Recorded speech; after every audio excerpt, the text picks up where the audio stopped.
Hunter and his carpool partner. You're going to see it. They're doing somebody that's works with them. All right. I don't want that on Facebook. It's going on Twitter. Okay. Now that I have everybody's attention, you might wonder why I carry around this blow-up doll. But I'm going to embarrass myself totally and walk through how I saw this past year. It's like a year-end in review. And a few of my observations as I end this past year with my startup at CFO office again after many years. So, this was the year of the plan. This time last year we had a plan to go back to the moon. On January 29th, we received the word, and we were given a new plan.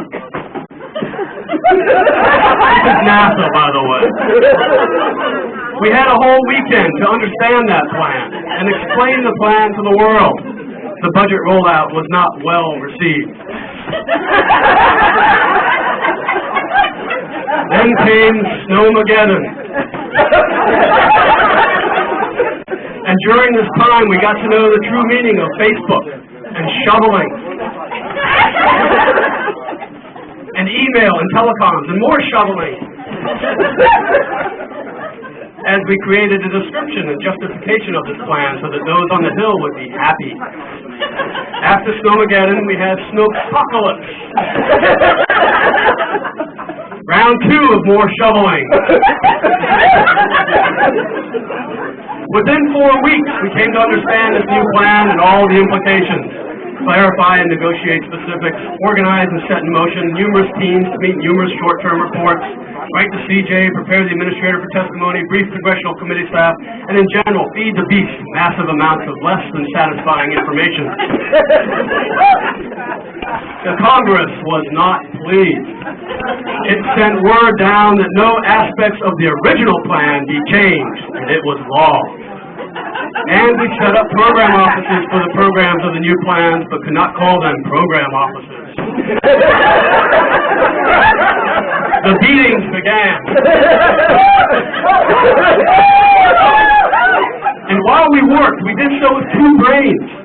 One that says we have direction from the president to shut down the program and start 5 new ones, and the other from Congress telling us not to do anything to terminate programs and start new programs outside of the directions set in the FY10 appropriation. Life was hard for those caught in the zombie land. Spin the clown. They were confused. Oh, sorry. He's losing air, too, I think. And for months, there ensued an epic battle between plans, and an interim plan was formed. We labored in dynamic limbo and sustained ambiguity, while the great beasts roared from opposite ends of the federal domain. And it was proclaimed in Florida that we were going to an asteroid by 2025. All the while, the General Accountability Office and the lawyers had great discussions, and they talked of termination liability, and the talks were confusing.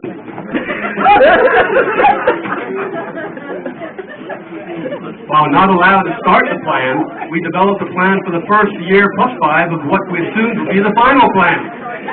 There were then 3 or 4 other plans for the first year of the final plan.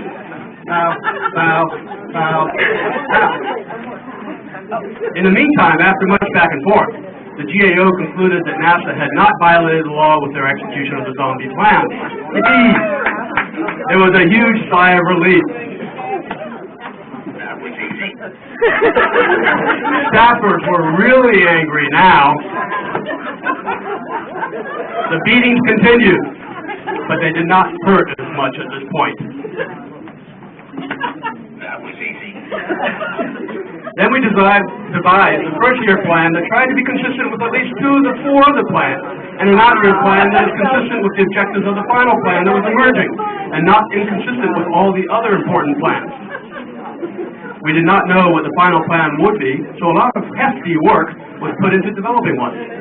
We submitted a plan to OMB that we knew would not be the final plan. In fact, we gave them 2 option plans that perhaps maybe could become the final plan. And then there was the CR, as usual. And then we gave guidance to the program to the CR. Basically, we don't have a plan, so continue on last year's plan, which we all know is not going to be the plan, and that sums up the guidance we gave to the program for planning purposes. And then everyone was exhausted, and the first real law was passed. That set forth the new plan. And many senators congratulated themselves on how well they designed rockets. And our leaders all agreed that this was the law, and the plan must be obeyed. And the CFO even testified she would obey the law, and all peace enveloped the land.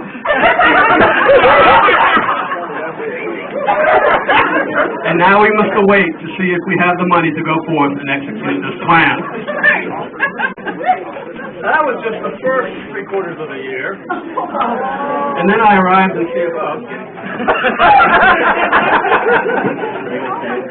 And I started thinking, a lot of things weren't done when I used to work up here in the old days.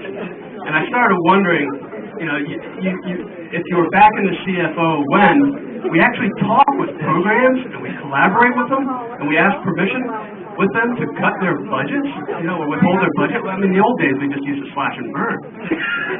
And you wonder if you're back in the CFO when management by fear is not the norm. And you wonder if you're back in the CFO when the CFO really is the smartest person in the room and knows how to even tie someone else's shoes while smiling. And you wonder if you're back in the CFO when you find a common space, which we're all in right now, decorated with tomato red chairs, and we have serious discussions about what to call it. Cosmic Commons, the Happy Place, the Sharing Circle, the Green Eye Shade Lounge, the Termination Liability Lounge. I saw all these as possible names. And you wonder if you're back in the CFO when the CFO actually talks to employees about the employee survey. And you've been gone too long when you go to a meeting on the Hill with my old AA, and we hear lots of discussions about Shelby requirements, Shelby this, Shelby that. And it's not actually until the drive back to the office that Doug Cook and I ask Beth and Mary D, what the hell is the Senator Shelby requirement that you guys are talking about? And she says, shall be, as in authorization law, shall be. And Doug Cook and I are going, oh my God. I've been in the mission directorate too long. And you've been gone too long when you find yourself actually dreaming about bona fide needs, appropriations law, and you get excited about where the comma goes in authorization language. And you come back to CFO when you suddenly like the people you complained about when you worked in the mission directorate. And finally, you've got a challenge ahead of you when someone sends a complicated question to me, and I'm reading the first sentence over and over and over, trying to understand this stuff. And I'm probably about the third time reading it, and then I see that Beth has responded already. Happy holidays, everybody.